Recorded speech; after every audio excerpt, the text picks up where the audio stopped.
ইশরাক হোসেনকে মেয়র হিসেবে শপথ পড়ানোর দাবিতে ঢাকা দক্ষিণ সিটির নগর ভবনের সামনে চলছে সমর্থকদের বিক্ষোভ। সেখানে রয়েছেন আমাদের সহকর্মী তন্দ্রা তারণ্য। আমরা সরাসরি যুক্ত হচ্ছি তার সঙ্গে। তন্দ্রা, এই নিয়ে সমর্থকরা কি বলছে এবং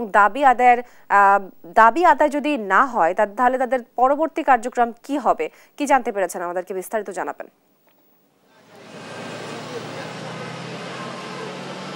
তো আজকে কিন্তু ইশরাককে মেয়র হিসেবে শপথ পাঠ করানোর জন্য সপ্তম দিনের মতো এখানে আন্দোলন করার কথা থাকলেও এখন কিন্তু আমরা দেখছি যে সকাল 9টা থেকে অন্যান্য দিন দেখেছি যে এখানে অনেক মানুষজন এখানে জড়ো হয়ে যান এবং তারা বিভিন্ন ধরনের স্লোগান দিতে থাকেন। তবে আজকে কিন্তু কিছুটা ব্যতিক্রম এখানে লক্ষ্য করা যাচ্ছে এবং আজকে কিন্তু এখন পর্যন্ত এখানে খুব বেশি নেতাকর্মী থেকে শুরু করে ইশরাকের সমর্থনে যারা রয়েছেন তারা কিন্তু এখন পর্যন্ত এখানে আসেনি। এবং পাশাপাশি যদি একটু জানিয়ে রাখি যে আজকে কিন্তু যতটুকু জানা গেছে যে আসলে ইশরাককে মেয়র ঘোষণার গ্যাজেটের কার্যক্রম স্থগিত চেয়ে যে রিটের ওপর আদেশ দেওয়ার কথা ছিল সেটির জন্য আমরা জানতে পেরেছি যে আসলে এখানে এখন পর্যন্ত মানুষজন আসলে জড়ো হননি। তারা বলছেন যে আসলে এই আদালতের রায় কী হবে সেটির উপরে আসলে নির্ভর করবে যে পরবর্তী কর্মসূচি কী হবে এবং সে কারণে কিন্তু এখন পর্যন্ত আমরা দেখতে পাচ্ছি যে নগর ভবনের সামনে মূল ফটকের সামনে যেখানে গত কয়েকদিন ধরে আমরা দেখেছি যে পরিমাণে মানুষজন জড়ো হয়েছিল, নগরবাসী ব্যানারে যারা এখানে আন্দোলন করছিল বিভিন্ন স্লোগান দিচ্ছিল তারা কিন্তু আজকে এখন পর্যন্ত এখানে আসেনি এবং বেলা 10:30 থেকে জানা গেছে যে তারা এখানে আসবেন এবং একত্রিত হয়ে আবারও আন্দোলনে যুক্ত হবেন এবং আবারও আন্দোলন করবেন। তবে এখন পর্যন্ত কিন্তু এখানে তেমন কোনো রকম কর্মসূচি আমরা দেখতে পাচ্ছি না। জানিয়ে রাখি গতকাল কিন্তু নগরবাসীর ব্যানার থেকে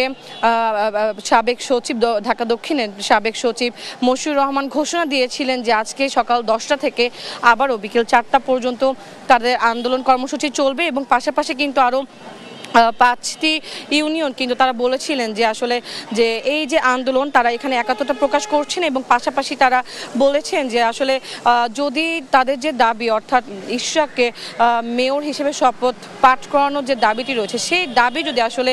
না মানা হয় সেক্ষেত্রে কিন্তু তারা আরও বেশি কঠিন থেকে কঠিনতর তারা আন্দোলনের ডাক দিবেন এবং তারা আরও বেশি কঠিনভাবে তারা কর্মসূচি ঘোষণা করবেন এবং তারা কর্মসূচি গ্রহণ করবেন। তবে এখন পর্যন্ত কিন্তু আমরা যেটি দেখতে পেরেছি যে সকাল থেকে এখানে এখন পর্যন্ত সেরকমভাবে কোনো লোকজন জড়ো হয়নি। সবাই যে কয়েকজন এসেছেন তাদের সাথে কথা বলে জানতে পেরেছি যে তারা বলছেন আদালতের রায়ের ওপর নির্ভর করে আসলে তারা পরবর্তী কর্মসূচি যেটি আছে সেটি তারা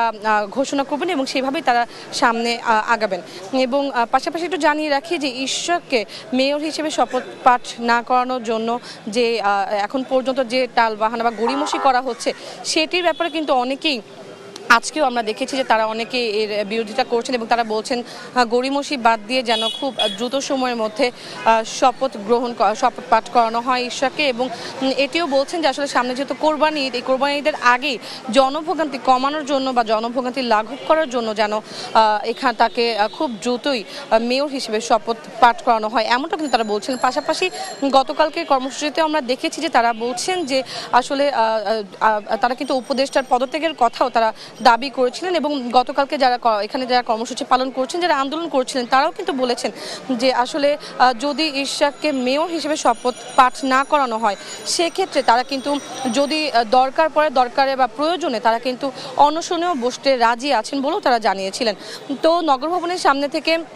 এখন পর্যন্ত পরিস্থিতি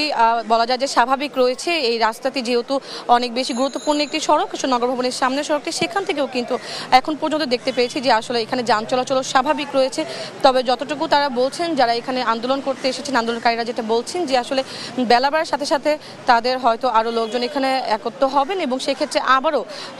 আবারও এই রাস্তাগুলো ব্লক করে তারা আবারও কর্মসূচি তারা পালন করবেন। তো এই ছিল আমার কাছে নগর ভবনের সামনে থেকে সর্বশেষ।